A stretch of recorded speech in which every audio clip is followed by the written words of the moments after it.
Hey guys, what's up? It is Spurly, and right now I'm doing my first Battlefield 3 gameplay commentary, which kind of, in my mind, is finally good because there's finally a new game to play, and now we can finally start talking about the gameplay again.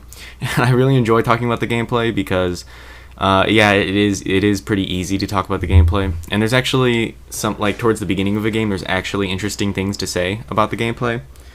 But, halfway through its life cycle, we will no longer need to be talking about the gameplay. So anyway, brand new beta. I got on it afternoonish yesterday because when I came home, the beta, they had, like always, they had trouble getting it up onto the PlayStation store. And so I went out, did a couple things, came back at like 9, downloaded it, and played until I went to bed. And yeah, I mean, it's a more fun to play the game than it is to watch gameplay of the game, and of course it's more fun to play a game, but before I played it and I watched gameplay, I was like, oh, that looks weird, but when you play it, it's almost like it makes more sense, and if that's possible, but yeah, I know it's the beta, and I know there's gonna be some bugs. And yeah, it is really buggy. There's a lot of bugs that they need to fix. Like the first one is like sometimes I get green flashes in on my screen, and that's so annoying to play with, and it happens a lot.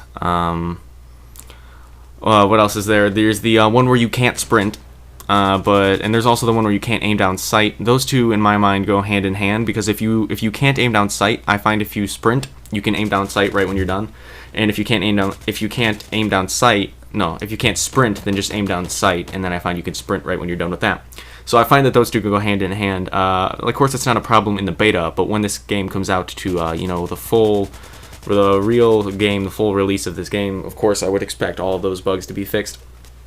So I just thought of something, and I should have mentioned that earlier. This is the same gameplay I posted, but now I just have the opportunity to put a commentary on this. So that's what I'm doing right now. Yeah, let's try to think about other things about the gameplay. Yeah, that's one of the things that I really noticed, and that I kind of think it would be interesting to talk about. Look, I ran all the way over here, this guy, to give me some ammo, but he didn't get the picture. That's one thing I hate when Battlefield players don't drop you ammo or health. It's like almost it's your job when you pick that class. You should be able to be willing to look at this. This guy's just sitting there. But anyway, so what was I gonna say? Yeah, if you buy like 3 games a year, Woody uses this. Woody's Gamertag uses this example, and I think it is a really good example to put in your perspective on what games you should buy or not. And it's nice to have someone else's opinion, and like a really good opinion, like in a way that you would understand completely. Like you're not like, okay, this game's better than this game, but if you like this game's gonna be better than game X, and it's like, what? And so the way it's a really good way to think about it is if you buy say 5 games a year, 5 new games a year, yeah, this is definitely in it. If you buy 4, this is definitely in it. If you buy 3 games a year, this is definitely in it. If you buy 2 games a year, this is probably going to be in it. And if you only buy 1 game a year, I would not buy this one. If I were to buy 1 game a year, I would probably get the Call of Duty. Not just because, not just because this or that, but I know I haven't played Modern Warfare 3, and but you kind of know what you expect out of Call of Duty, and more people will jump onto Call of Duty liking it than they will with Battlefield. Simple fact. And Call of Duty's pretty simple. It's point and shoot, and that's that. And that's also nice about the game. I mean, I'm not trying to bash Call of Duty at all. Like I love Call of Duty, for a video game. But yeah, Battlefield is a pretty fun game. The thing, like my predictions, stop licking me. My predictions on Battlefield were exactly right. I predicted that it would be almost exactly like Medal of Honor, but on a newer engine, so it'll look a little different. But there will be, I made these predictions before we heard any real info about it, and I said there probably isn't gonna be bullet drop. It's just gonna be exactly like Medal of Honor. And for a lot of parts, it is a lot like Medal of Honor. Especially, since, you can only use a certain gun on a certain side or op or, quadrant, whatever you want to call them. and it has that flashy Medal of Honor look. Like Battlefield, it wasn't really like a flashy looking game, if that makes sense. But this game is really like it's like a goodish looking game, and you know, it's all flashy. You know, like nothing's like in Battlefield. You kill someone, you know, all you get is that little thing on the bottom of your screen that says you killed them, and that's pretty simple. And there was nothing too complex about that. But this one, you know, you get the whole points thing. And everything moves around. Nothing stays in the same place. It's all woo. Hey, kisses. It's pretty flashy. It's a pretty flashy game, if you don't mind me saying. Did I just show this clip? No, this is a different clip. But anyway, you know, the beta for everyone will open up tomorrow. It's free. Why wouldn't you get it? If you have any interest in video games or first-person shooters, you know, this is you know, definitely worth the 20 minutes it's going to take you to download it.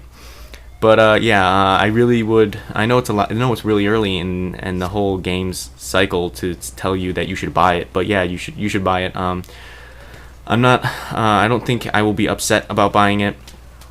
I feel as though I don't know what I was gonna say about that. But yeah, I mean, if you like first-person shooters, this is a good game. You won't be upset about you spending $60 on it.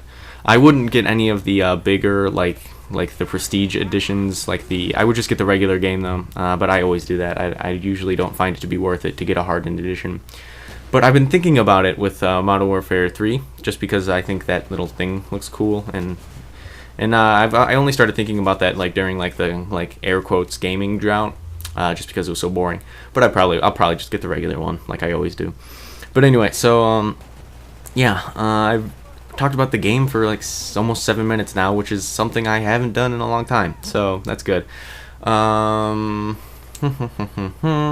I don't think there's you know, like in every game that comes out now, like a lot of PC players complain that it's just a, you know, a console port onto the PC, and that the game, like, it doesn't work right on the PC and it's all buggy. But you know, it should be the opposite with this, because this game was developed with the PC in mind. You know, like the alpha was PC only. But one thing that I don't understand is they're trying to make it, you know, like the PC, like a whole PC game, except like the recommended requirements are huge for the game, and a lot of people aren't going to be able to play it. And you know, they're focused on this being like a PC game, but they're making it kind of hard for PC gamers to play it. But anyway, like I understand somewhat in a way why they're doing that. Like I read an article in a gaming magazine, and the guy, I forgot who it was, what they were interviewing him on.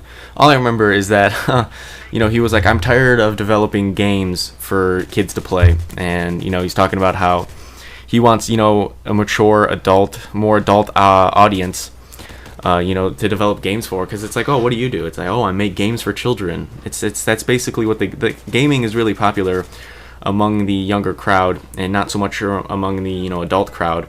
And I could see why, and I think that'll you know, I'm pretty sure everyone has to stop playing video games sometime. You know, before I really you know, started playing, like, I wouldn't define me as like a serious gamer, but like above a novice gamer, above casual and novice. You know, I was like, oh, why would you play video games as an adult? Like, that makes you just look stupid, in my opinion. But then I realized I kind of, you know, didn't change my, like, not like it was a complete change, but I understand why you're not stupid or an idiot to be an adult playing games. So this game is over, and so what do you guys think about the, you know, the Battlefield beta as a whole?